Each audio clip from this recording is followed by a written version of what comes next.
Buenos días, jóvenes. Estamos en el curso de Historia Universal.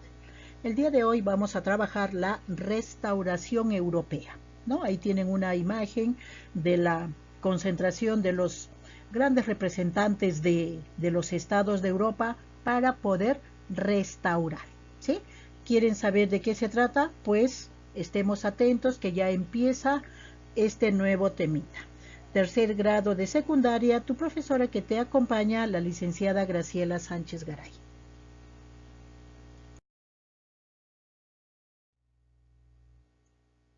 La restauración europea.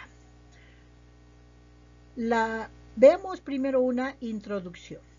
La restauración significa la supresión de todas las conquistas territoriales e ideológicas conseguidas en la Revolución Francesa y el Imperio Napoleónico, es decir, una lucha contra la ideología que provocó la caída del antiguo régimen y contra el ordenamiento político impuesto por Napoleón en Europa. ¿Cuáles eran los principios de la restauración? Eran tres, ¿no? Legitimidad, equilibrio e intervencionismo. Legitimidad era restablecer las dinastías y reyes legítimos de Europa, ya que el poder del rey provenía de Dios y nadie podía ser frenado. Equilibrio impedía la expansión de una potencia a costa de otros estados, con la finalidad de evitar conflictos entre los estados de Europa. Intervencionismo. Las potencias se comprometían a intervenir en aquellos territorios donde surgieron movimientos populares. ¿Ya? Deducción también, jóvenes. ¿Qué significa restauración? Reparar, ¿no? Prácticamente reparar el desorden que había causado Napoleón Bonaparte. Y de esta forma se le daría también una nueva distribución territorial y a la vez surgiría un nuevo mapa de Europa.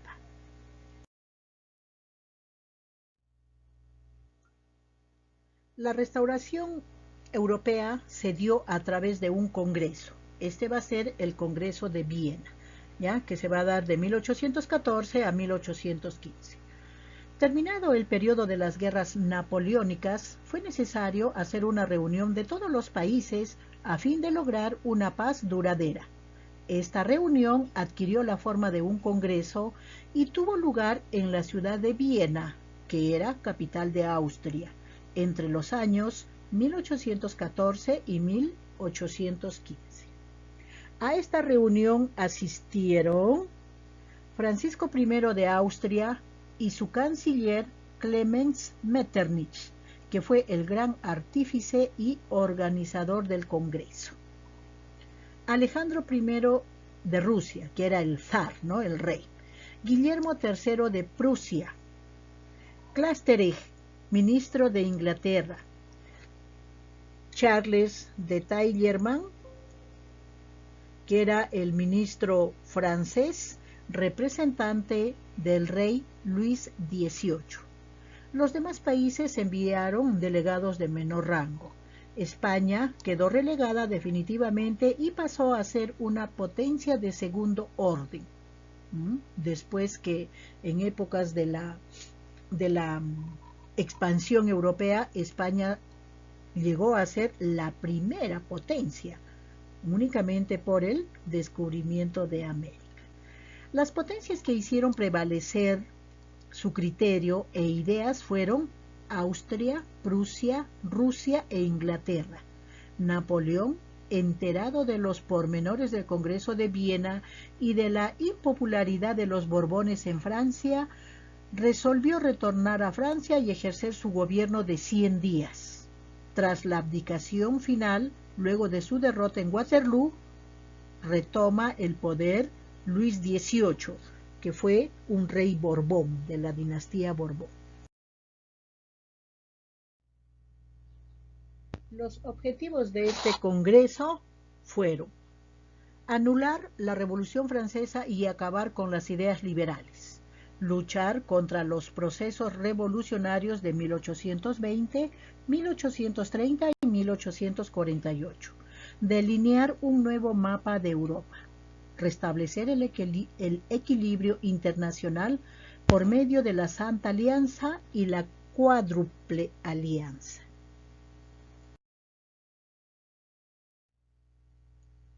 Conozcamos, jóvenes, a los personajes que fueron los artífices del Congreso de Viena. Está Talleyrand, que era representante del rey francés, ¿no? Castleran, que era inglés de Inglaterra, y Metternich de Austria. Clemens Metternich, que fue el ministro austriaco, fue jefe del absolutismo, ¿no? Aquí dentro de los tres, a pesar que está en el último escalón, no tiene nada que ver. El ministro Metternich es el principal artífice, él es el principal propulsor de que se diera este congreso para una restauración en Europa. ¿Por qué? Porque él era jefe del absolutismo. A él le importaba poco, o mejor dicho, estaba totalmente en contra de la Revolución Francesa y mucho más aún que haya surgido los derechos del hombre y del ciudadano.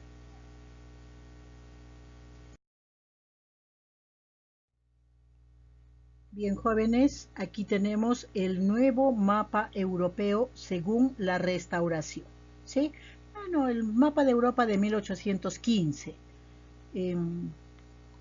Nos podemos ayudar de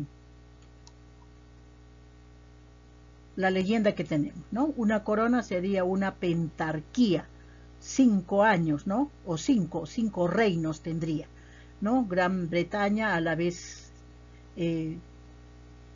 durante 5 años su gobierno también en Francia, en el Imperio Ruso, bueno, los estados más poderosos. Miren ahorita Austria, ¿dónde está ubicado Austria? Está al norte de Italia, pero según el mapa de la restauración y según Clemens Metternich, miren cómo sería su país. Por eso él era el principal artífice, el mayor interesado en que el absolutismo siga. ¿Para qué? Porque su dominio territorial era amplio, mucho más grande que Francia, ¿verdad? Que Alemania, que Gran Bretaña. Bueno, comparado con el Imperio Ruso, que Rusia siempre es el país más grande.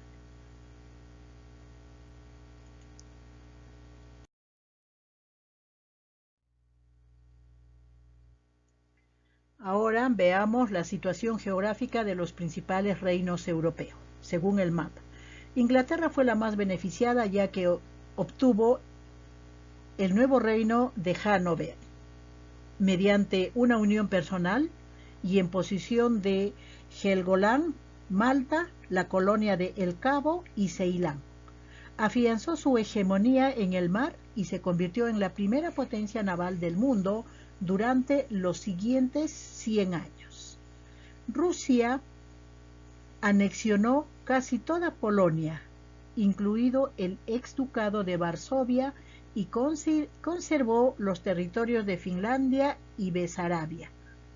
Austria volvió a sus fronteras anteriores y obtuvo Venecia y Milán, con las que constituyó el reino lombardo-véneto. Francia retornó a los territorios que poseía hasta 1792, perdiendo todas aquellas posesiones obtenidas durante la era napoleónica. Y Prusia se anexó una parte de Polonia, el ducado de Posen, la Prusia renana, Westfalia y las provincias de la orilla izquierda del río Rin, así como gran parte de Sajonia.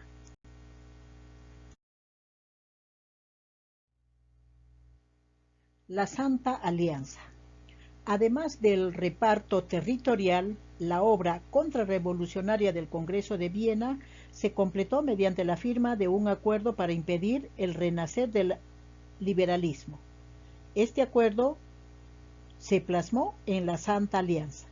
Por ella quedaba establecido el deber mutuo de asistencia de los soberanos firmantes, que era el zar Alejandro I, propuso a los países reunidos en Viena la creación de una alianza que bajo la advocación de la Santísima Trinidad defendiese en Europa los principios religiosos, la paz y la justicia. Es así que en septiembre de 1815 se crea esta Santa Alianza formada por Rusia, Austria y Prusia, que invocó la legitimidad de la alianza del trono y del altar, y el derecho de intervención frente a los movimientos liberales y nacionalistas. Inglaterra y Francia decidieron no participar en ella, en tanto que Turquía, que es parte del Imperio Otomano, quedaba fuera del pacto debido a sus diferencias religiosas. Paralelamente surge la Cuádruple Alianza, liderada por Inglaterra e integrada por los tres signatarios de la Santa Alianza. El objetivo inglés era mantener una tutela sobre Francia por el Congreso de Aquisgrán, celebrado en 1818. Se admitió a Francia como aliada, creándose de esta manera la Quíntuple Alianza.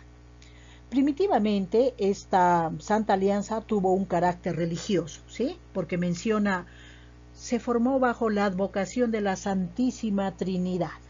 Posteriormente, Clemens Metternich le dio un carácter político para intervenir en los países donde estallaran revoluciones y aplacarlas con fuerzas comunes.